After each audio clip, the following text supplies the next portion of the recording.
Genesis chapter 6, verses 14 to 16.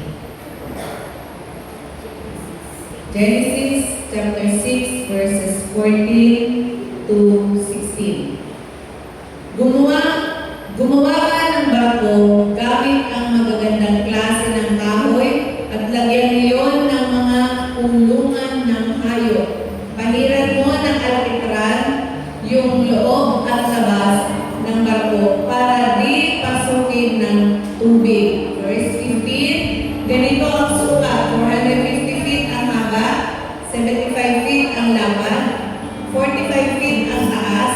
Gawan mo ng bubong at mag-iwan ka ng space na 18 inches sa pagitan ng bubong at ng mga gilid ng barko. Gawin mong 3 floor yung barko. Tapos lagyan mo ng pinto sa gilid. Thank you, Lord. Maraming salamat, Panginoon, sa umagang ito. Alam namin, Lord, na pinagpala mo ang mga salita nito, Lord God, na aming pagbubulayan ngayong umaga. Maluwalhati ka, Panginoon, sa aming karalihan. Sa pangalan ni Jesus. Amen. Amen. Ayan. Ready na po tayo maupo? Sa pinaka-komportable namin upuan na hindi rin naman tayo makakatulog. Thank you, Jesus.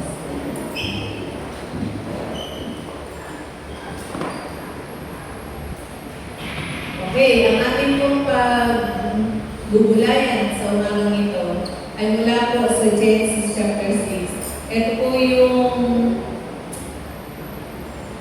ang arko ni Noe. Pero hindi po yan ang title natin. Anong title natin? Iba yung title ko dito, iba yung title ko dyan. Sige dyan. Ayan. Ano nakalagay? Nasaan? Nasaan ang manibela? Or where is the steering wheel? Nasaan ang manibela?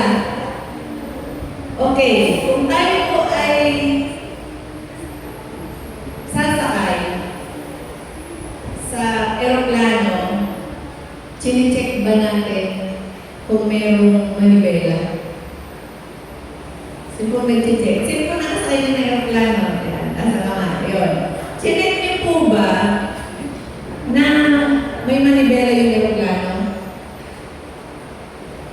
Wala nag-check sa akin. Pag sumasakay tayo ng jeep, ng bus, ng tricycle, chine-check po ba natin kung may manibela? Wala din nag-check, no? Sumasakay lang basta tayo. Tama po? Pag sumakay kayo ng barko, anyways, hindi po nakasakay na ng barko. Ayun. Nag-check po ba kayo kung may manibela? Hindi tayo nag-check, no? Pero alam niyo po ba, lahat ng binandig kong sasakyan na yan, pang-hipawawid, pang-lupa at pang-dagat, lahat yan ay may manibela. Amen? Amen? Kaya tayo hindi nag-check kasi alam natin sa sarili natin, given na lahat ng sinasakyan natin ay may manibela. Amen? Lahat po ba ng sinasakyan nyo ay may manibela? Matamot kayo pag wala. Tama? Sa mga driver, mahirap yun. Sipin mo driver ka, wala kang manibela. Pwede ba yun? Pwede ba mangyari yun? Doon ko sa ating mga drivers dyan. Pwede ba mangyari yun? Driver ka, pero wala kang hawak ng manibela. So, hindi, parang imposible. Pero dito, tingnan po natin. Bakit ba nawawala yung manibela? So, tingnan natin yung arka na pinagawa ng Diyos kay Noe. Bakit may arka? Genesis chapter 6, verse 5 hanggang 7. Ang sabi po dyan, nung makita ni Lord na sobrang sama ng mga tao sa mundo at palaging masama ang iniisip nila, wala dito niyan. Nagsisi siya na create niya pa sila. Ito, ang sakit. Para isipin niyo kung nagsisisi si Lord sa pagka-create sa atin. Masakit yun.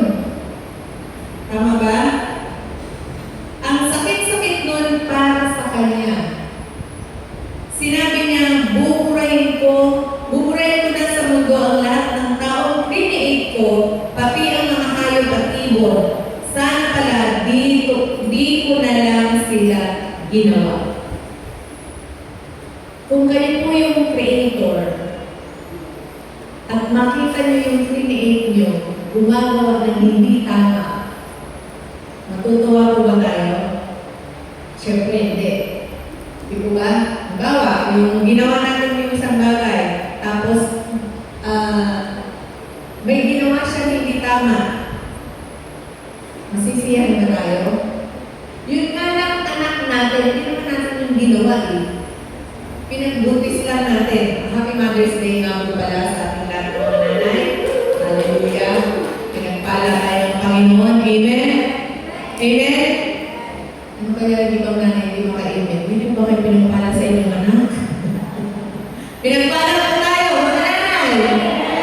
Pinagpala tayo ng Lord kasi may anak tayo na pinagkatiwala sa atin ng Panginoon.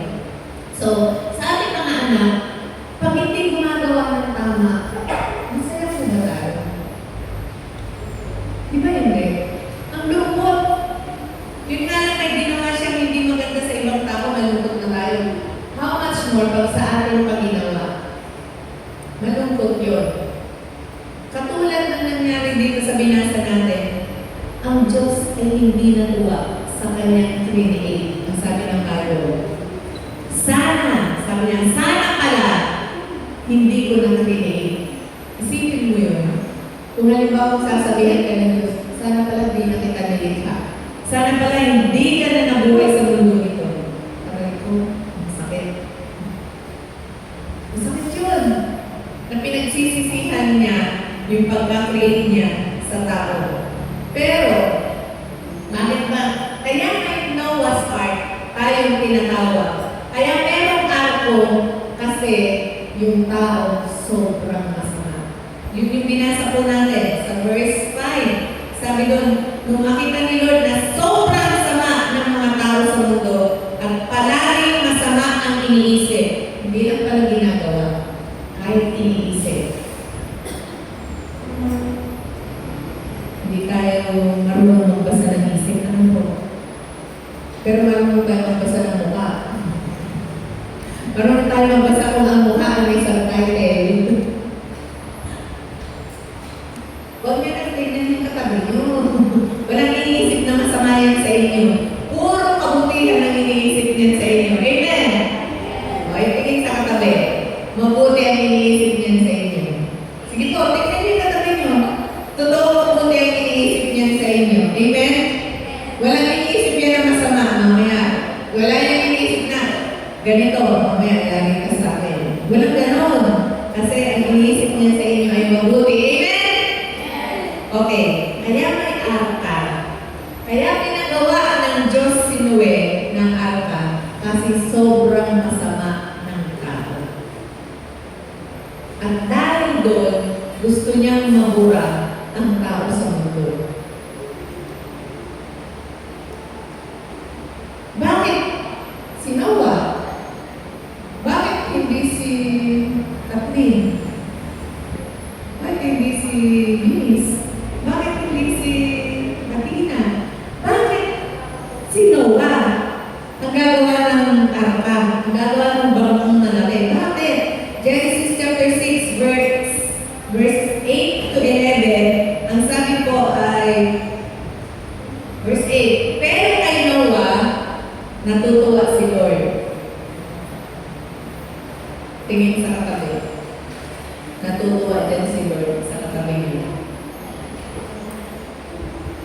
Sabihin mo nga, natutuwa si Lord sa iyo. Hindi niyo naman tinitingnan sa mata. Hindi niyo sa mata. Kaya natutuwa si Lord sa iyo. Sabi din sa verse 8, pero kay Noah natutuwa si Lord. Verse 9, ito ang kwento ni Noah. Ginagawa niya parati ang tama. Amen? Ginagawa niya parati ang tama at siya lang ang nag-iisang taong sumusunod sa Diyos noong panahon niya. Isipin niyo.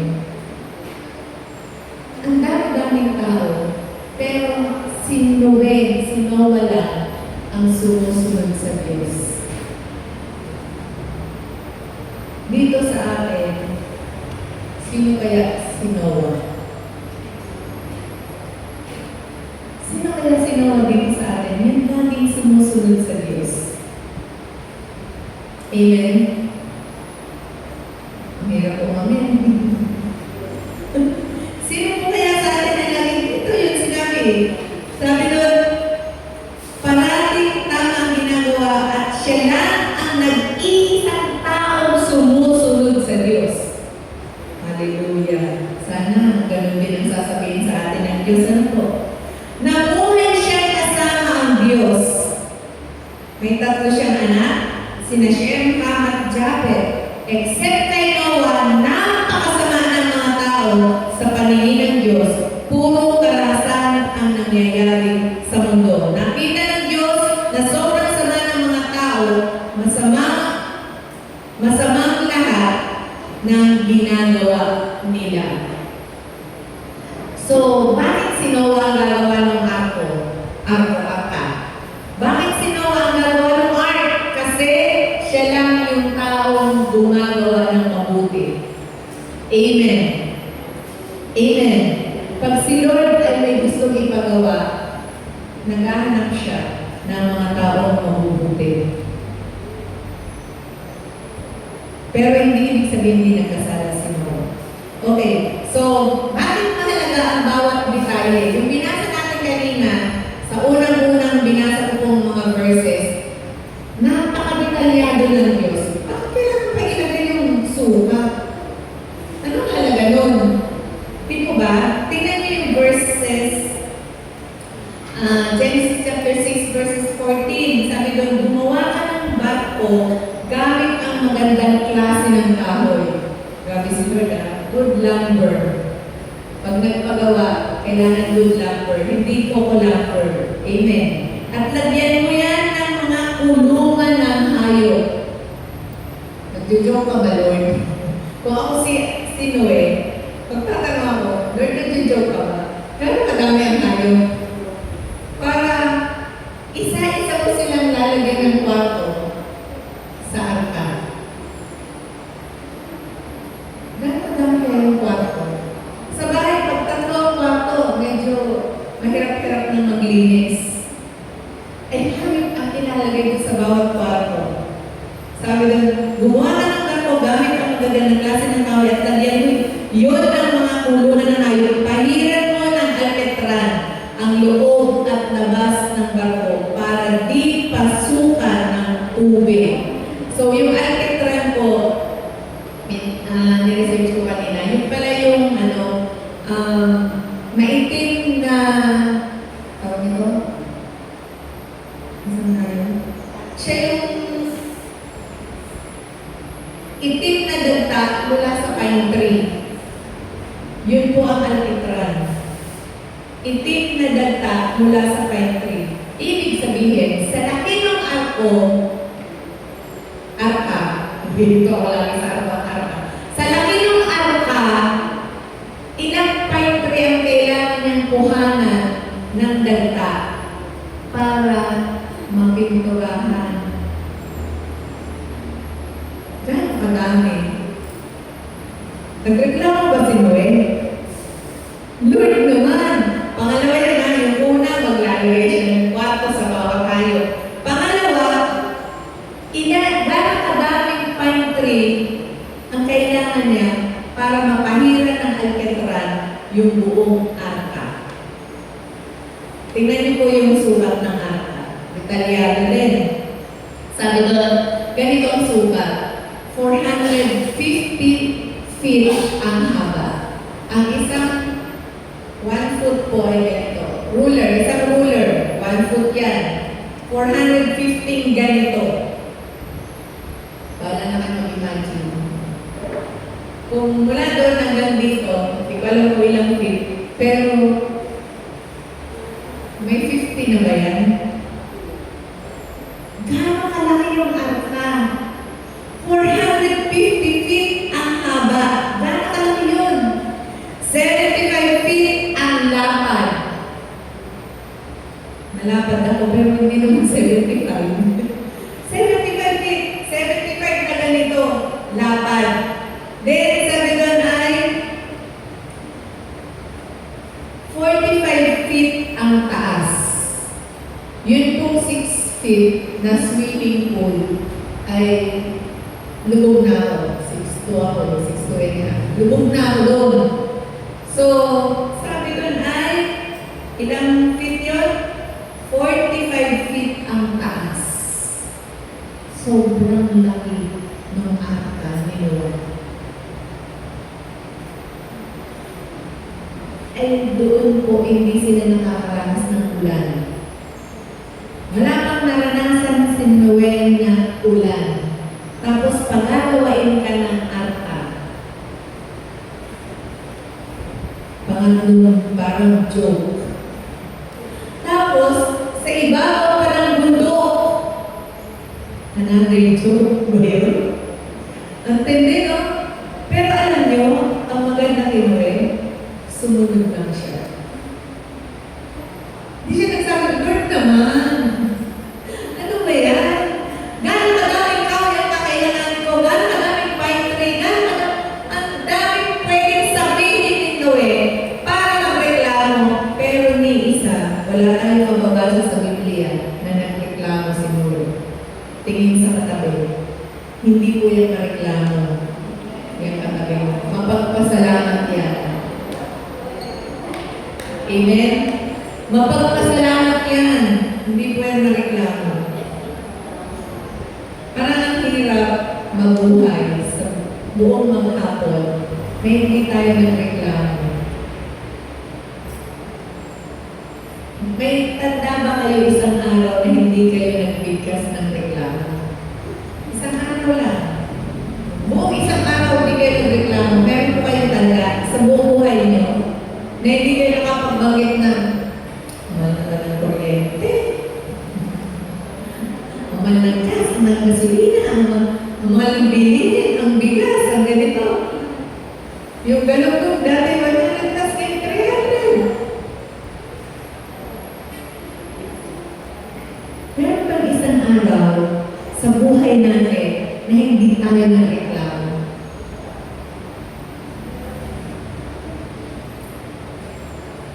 Lord, wala naman kami ganito. Lord, ganito, ganyan. Maraming beses. Pero si Noel, ayaw dito sa Biblia, hindi siya nagreklamo sa ipinagawa sa kanya ng Diyos. Sumunod lang siya. Sumunod siyang gumawa ng arka sa ibabaw ng bundok.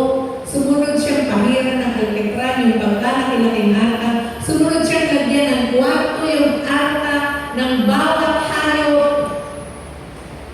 Gano'ng kadami ang hayop na alam natin. Tapos igagawa mo ng kwarto. Isipin niyo po, kwarto ng giraffe at kwarto ng tarsier. Susukatin mo pa yun sa tarsier. Maliit. Tapos yung sa giraffe, susukatin mo. Gano'ng kalaki. Grabe ang assignment na binigay ng Lord, no? Minsan, parang talaga maisip. Lord, ikaw ba yan? Gano'n mo, iniparte. Lalagay ko sa arka. Gano'n talaga yung kwarto ng iniparte.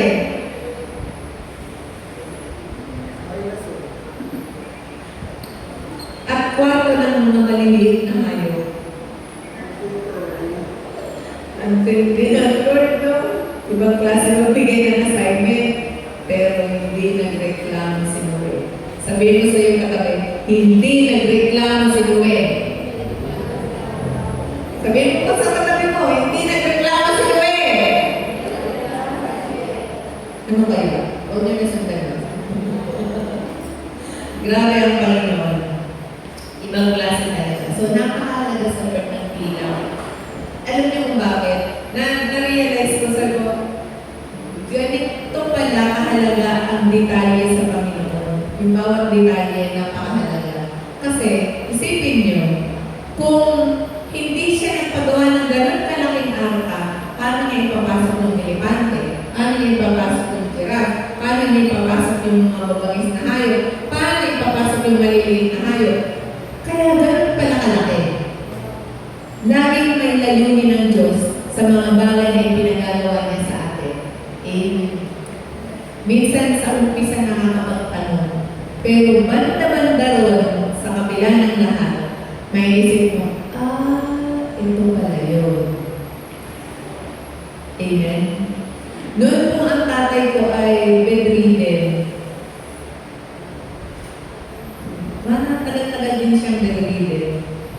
Ay dumating yung punto na kinuha siya ng Lord.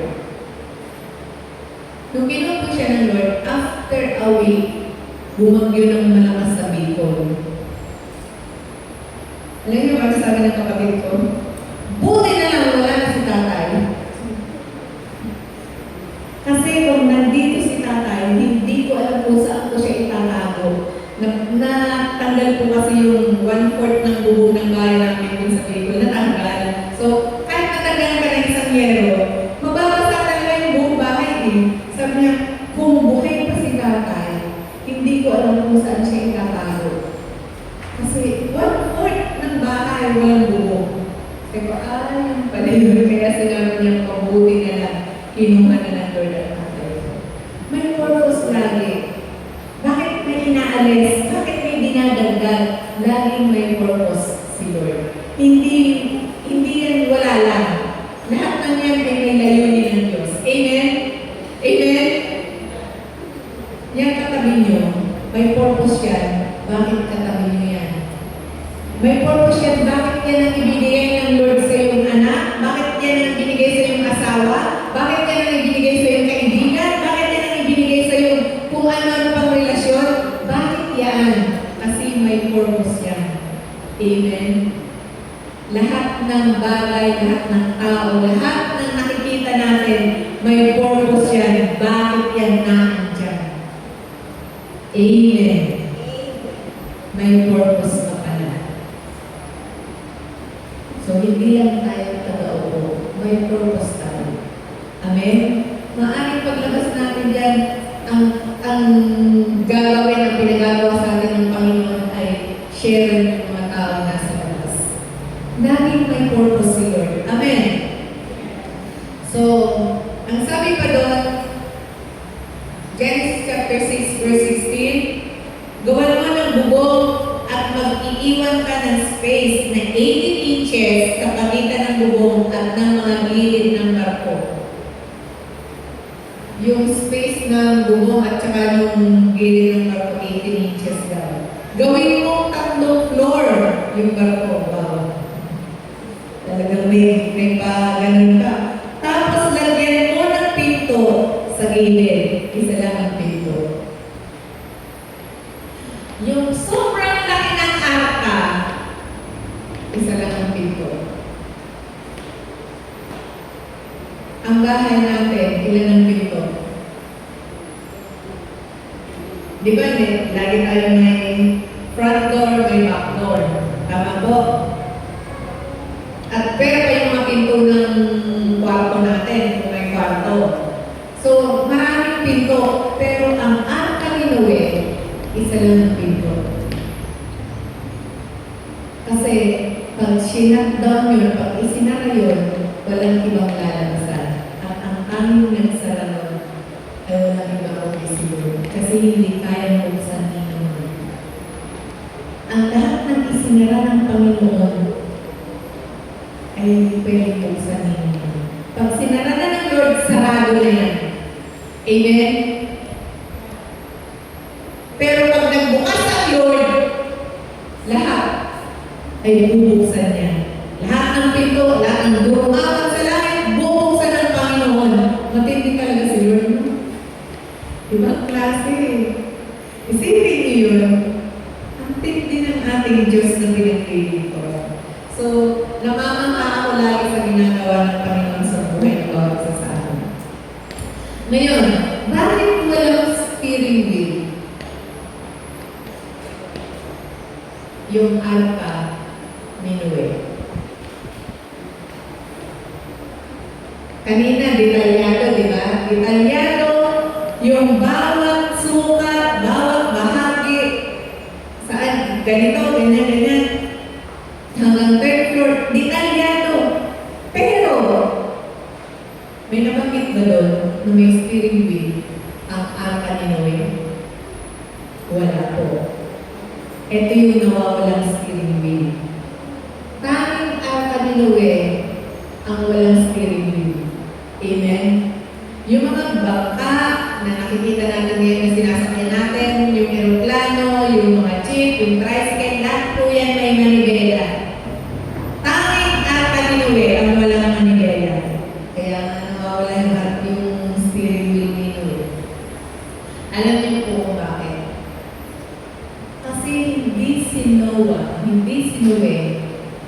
ang kapitan ng barko.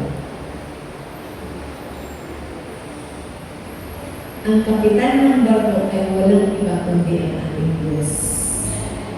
Kung tayo ay pumasok, nakipagrelasyon sa Panginoon, sinarado na ng Lord ang relasyon natin, close tayo sa Panginoon, siya na ang ating steering wheel. Ipinapaubaya natin sa kanyang buhay natin. Ibinibigay natin ang lahat sa ating Panginoon. Isinusuko na natin ang lahat na pwede natin o mga gusto natin sa Panginoon. Ang tanong, lahat po ba ay naisuko na natin?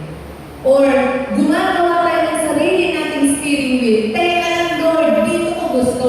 Teka lang Lord, gusto kong lumiko sa kanan. Huwag mo nang tuwid. Ang tanong, sino nagpo-control? Or sino ang steering wheel ng buhay natin? Tayo pa ba? O si Lord na? Si Lord ang ating captain. He is in control. Kaya wala na tayong mairirisan out pa sa Panginoon.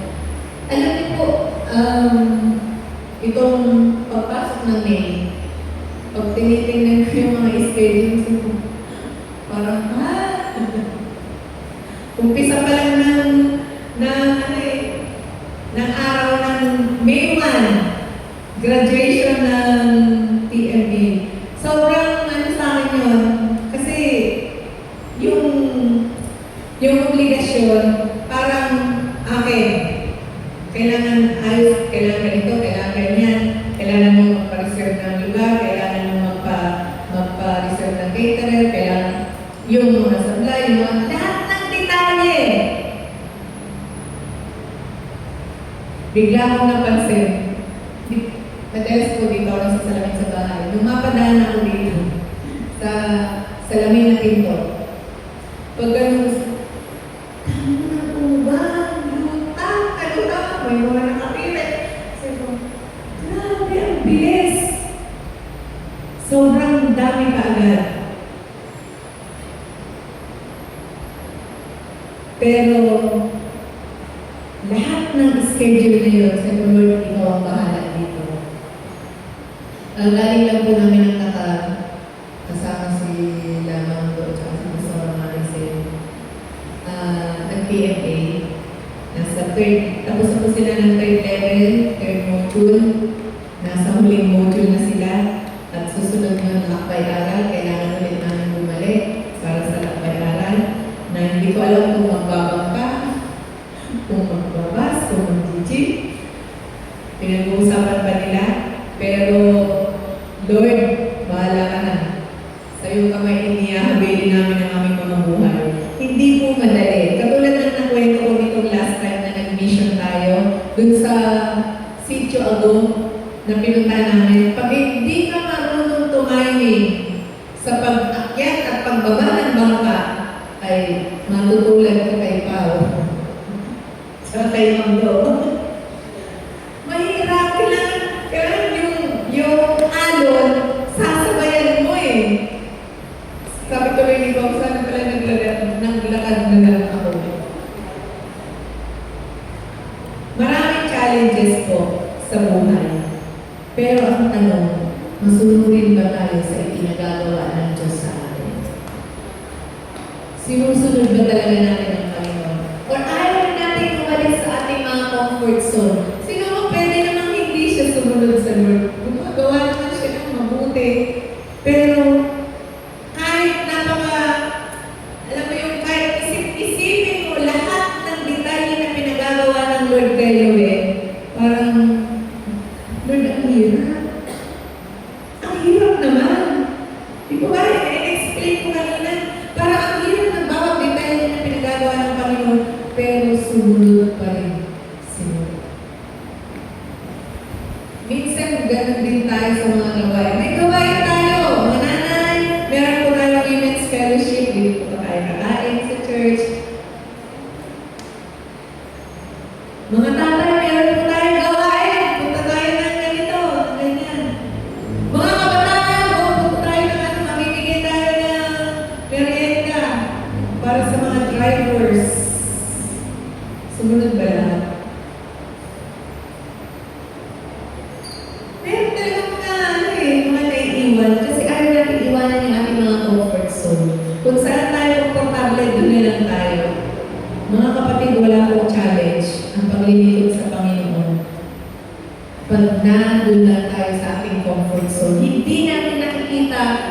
ginagawa ng Panginoon sa buhay natin. Yung gusto ng Panginoon sa buhay natin, hindi natin nakikita kasi ayaw natin umalis sa ating mga comfort zone. Doon tayo komportable eh.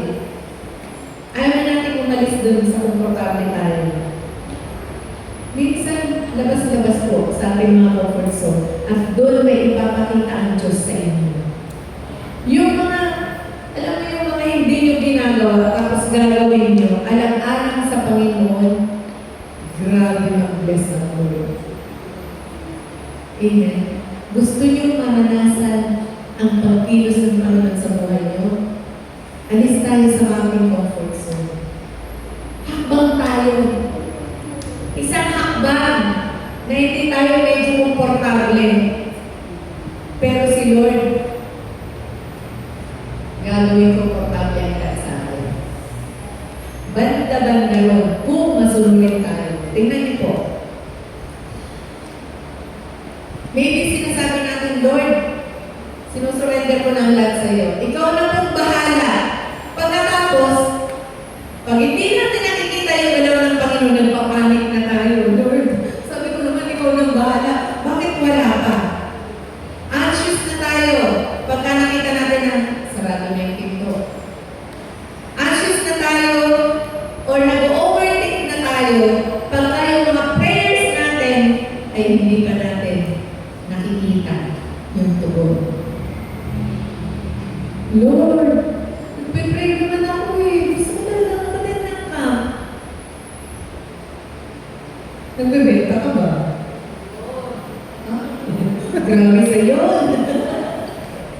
Di ba? Meron ng paraan.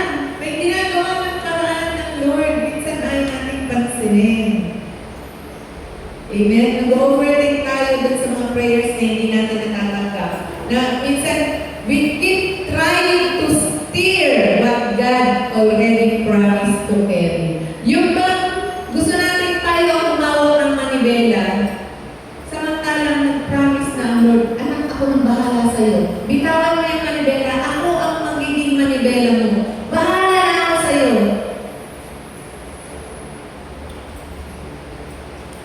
Pag tayo pinag-aral ng Panginoon, bahala si Lord. Amen? Mga kabataan, pinag-aaral kayo ng Panginoon. Bahala si Lord sa pangangailangan niyo. Lagi kong sinasabi to, nung ako ay nagpapaaral pa ng anak, Lord, pinaumpisahan mo mag-kinder sila, tatapusin mo hanggang college. Tapat ba si Lord? Faithful ba si Lord? Grabe, nagpatunay ang Panginoon kung gaano siya katapat. Yung isa, 8 taon. Yung isa, 5 taon. Yung isa lang yung 4 na taon. Pero tapat ang Diyos kahit matagal. Tapat ang Diyos.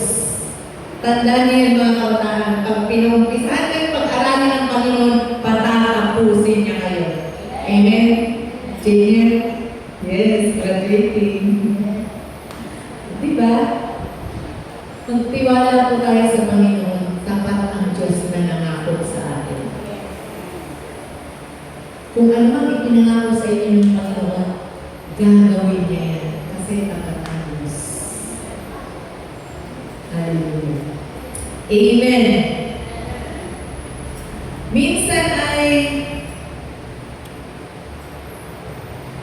parang yung mga pangarap natin ay parang pangarap na lang ba? Naalala ko yung mensahe ng linggo.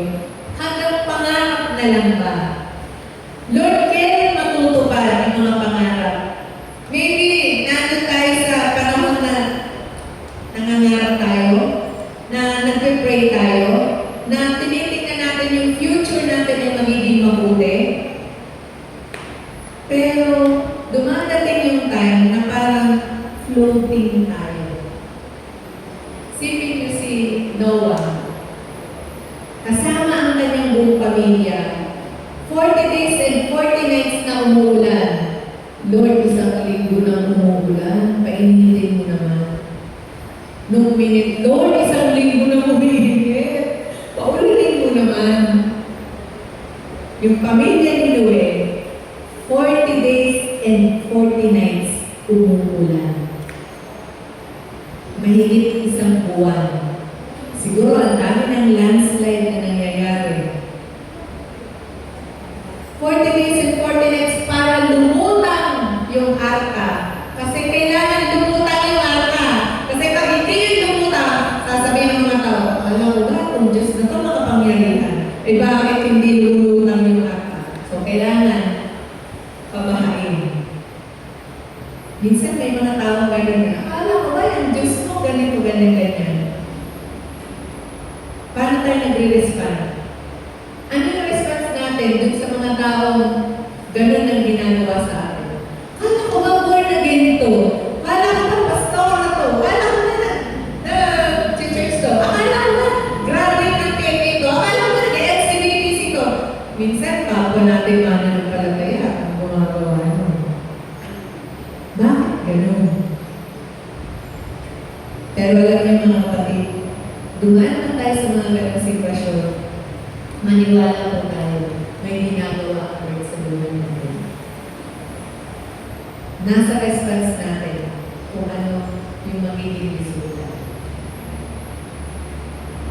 Hallelujah. Minsan tingin natin sa mga nangyayari sa buhay natin ngayon, walang clear direction. Lord, saan ba talaga kami papunta? Etong pamilya ko, saan ba talaga ito papunta? Etong mga anak ko, saan ba talaga ito papunta? Etong aming asawa, saan ba talaga ito papunta? Maglilingkod pa ba ito sa Lord? Makikilala niya pa ba ang Panginoon? Saan ba papunta tayo? Mula ngayon, 5 years from now, isipin niyo po, 5 years from now, ano nakikita niyo sa inyong pamilya? Ilang taon na ang 3 plus 5, 68. Punta pa kaya ako ng nakapload sa jeep. 68. Kayo po, ilang taon na kayo nun? Ano na kaya ang ginagawa niyo sa Lord nun? Meron na kaya akong ginagawa sa Panginoon na maglilingkod sa Kanya? Lumago kaya yung pananampalataya ko? Meron kaya akong mga bagong testimony? May nadala na kaya akong mga kaluluwa sa Panginoon? Yung buong pamilya ko kaya ay nakakilala na sa Lord. Kahit hindi mo isama sa church, basta makakilala sa Panginoon, basta lumago sa Panginoon, napakalaking bagay po. Amen? Or ako pa rin kaya yung nakaupo at inaantok habang nakikinig ng salita ng Panginoon. Wala dito niya. Kalawating mga tagal, wala dito yan. Hallelujah. Praise God. Meron na tayong clear direction 5 years from now. Ano na kayong itsura ko naman? 5 years from now, sigurado na kaya ako na aking pamilya ay kasama ko sa kaharian ng Diyos. 5 years from now, sigurado na kaya ako na pag dumating ang Panginoon, sama-sama kaming buong pamilya. Napaka-exit po ng panahon, yung 5 years, napaka-exit. 2 years from now, mag-election na naman. Ngayon pa lang, magulo na. Diba? Grabe na yung paghahanda. Ibig sabihin, na-exit talaga yung panahon. Mga kapatid, napaka-exit na ng panahon. Lalo pang pinai-exit ng Lord. Ano na ang ginagawa natin sa ating pamilya? Sumuko na ba tayo sa pagpe-pray? Sinukuha na ba natin ang ating pamilya? Okay lang ba na tayo lang ang pupunta ng langit? Okay lang ba na? Bahala na sila. Ayaw nila eh.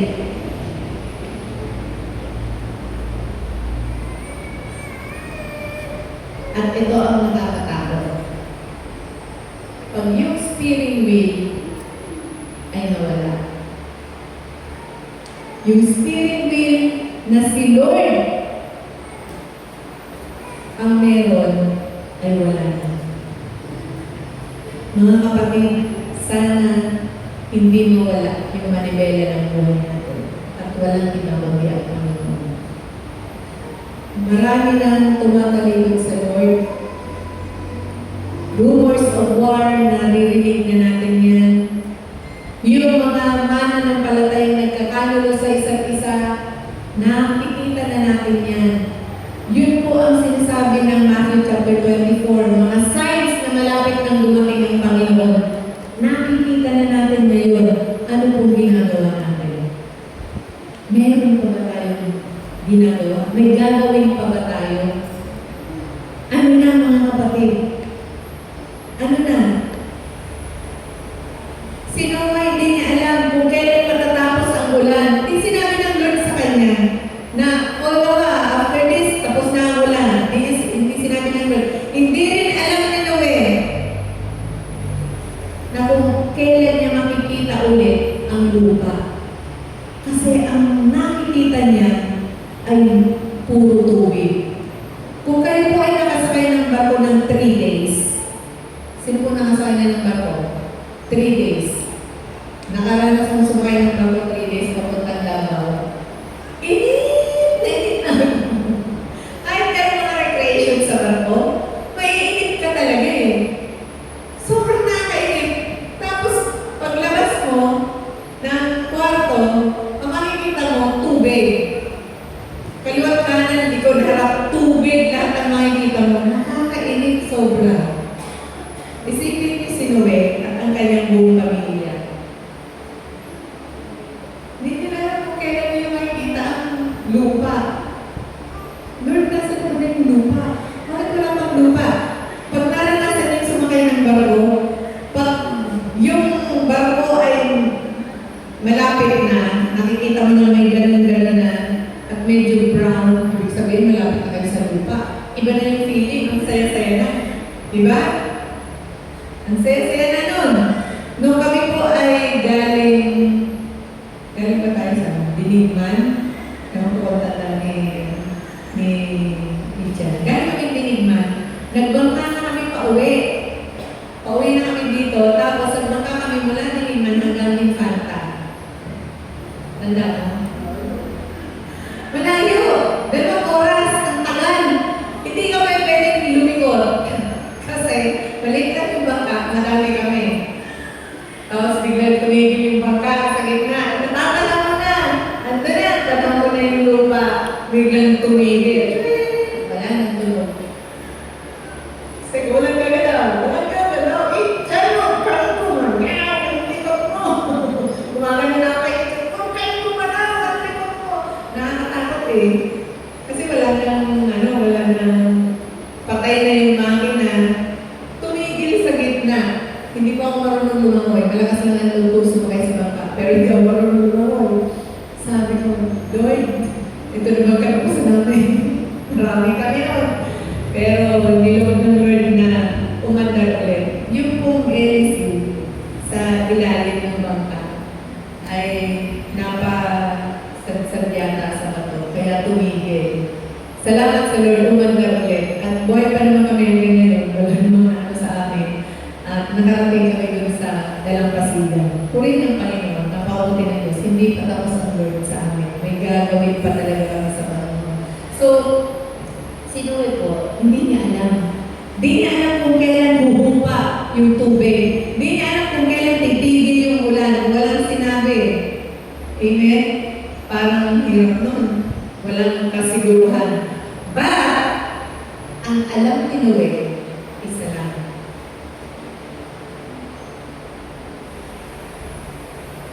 Faithful ang Diyos na nagsakay sa Kanya sa arka. Tapat ang Lord na nagsakay sa Kanya sa arka. Tapat ang Lord na nagsakay sa inyo. Sa inyong mga kinalalagyan ngayon, tapat ang Lord sa bawat isa sa inyo. Saan man kayo dali ng Panginoon, tapat ang Diyos sa inyo. Hindi yun maaalis. Amen? Parang hindi naman kayo masaya sa katapatan ng Diyos. Isipin niyo po, mula nung tayo maliit hanggang ngayon, na ako yung matanda na, tapat pala ng Diyos sa akin. Minsan na pasimple lang din yung paglilingkod ko eh. Minsan, alam niyo yun, naiisip mo din na, mag-church kaya ako, hindi. Pagod ka lang ako. Hindi, mag-church ka. Palapit mo ang church eh. Pero meron ka pag nakakala minsan naiisip mo yun, pag sobrang patang-patang yung katawan mo, may isip mo din yun eh. Bilang tao, may isip mo talaga, mag-church ba ako? Mag-church ka, asawa ka ng pastor. O kaya ikaw yung pastor, kailangan mo mag-church. Naisip niyo po ba yun? Mag-church kaya ako hindi. Sana dumating tayo dun sa punto na kahit anong pakiramdam natin, ang desire natin ay laging maglingkod sa Panginoon. Kasi tapat ang Diyos sa buhay natin. Isipin niyo kung ilang taong katapatan ng Diyos sa buhay ni Nanay Pining. Na hindi siya dinutong ni Lord. Na hindi siya pinagkulang ng Panginoon. Grabe si Lord, di ba? Sobrang tapat. Mga kapatid, gusto kong sabihin sa inyo, hindi kayo nawawala. Hindi kayo nawawala sa paningin ng Panginoon. Hindi kayo left behind sa paningin ng Panginoon. Hindi kayo nakaligtaan sa paningin ng Lord. Lagi kayo inaalala ng Panginoon. Amen? Naalala ko yung kantang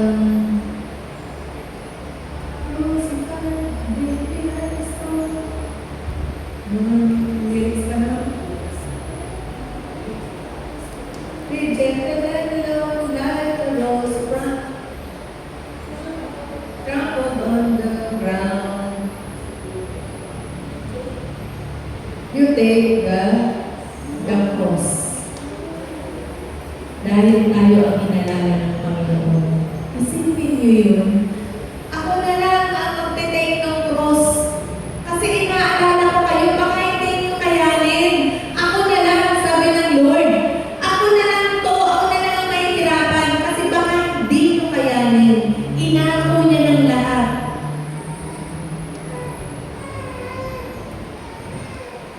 Siya na lang. You are not forgotten. You are being held. Ang sarap mo. Parang lagi kang nasa kandong ng Panginoon. Parang lagi kang hinihili ng Panginoon.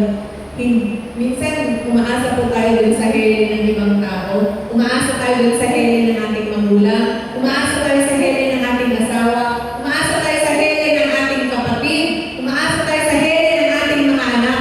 Pero, i-deserve po natin ang hili ng ating Diyos. Naranasan niyo na ba yung feeling na parang hinihili ka ng Panginoon? Sige, kayo ng anak, tulog ka na. Sarap, di ba? Yung parang pinagpapahinga ka lang ng Panginoon. Sa lahat ng pagod mo, anak, andito lang ako. Sa lahat ng pinagdadaan mo, anak, andito lang ako. Sa lahat ng struggles mo, anak, andito lang ako. Ihihilin kita. Pagpapahingin kita. Kasi alam mo napapagod ka. Ang sarap sa pakiramdam. Amen. Amen. Na-imagine niyo ba, hinihilin kayo ng Lord? Lord, pagod na ako sa buhay sa mga anak ko, pagod na ako magsabi sa kanila, pagod na ako sa asawa ko, hindi naman nagbabago eh.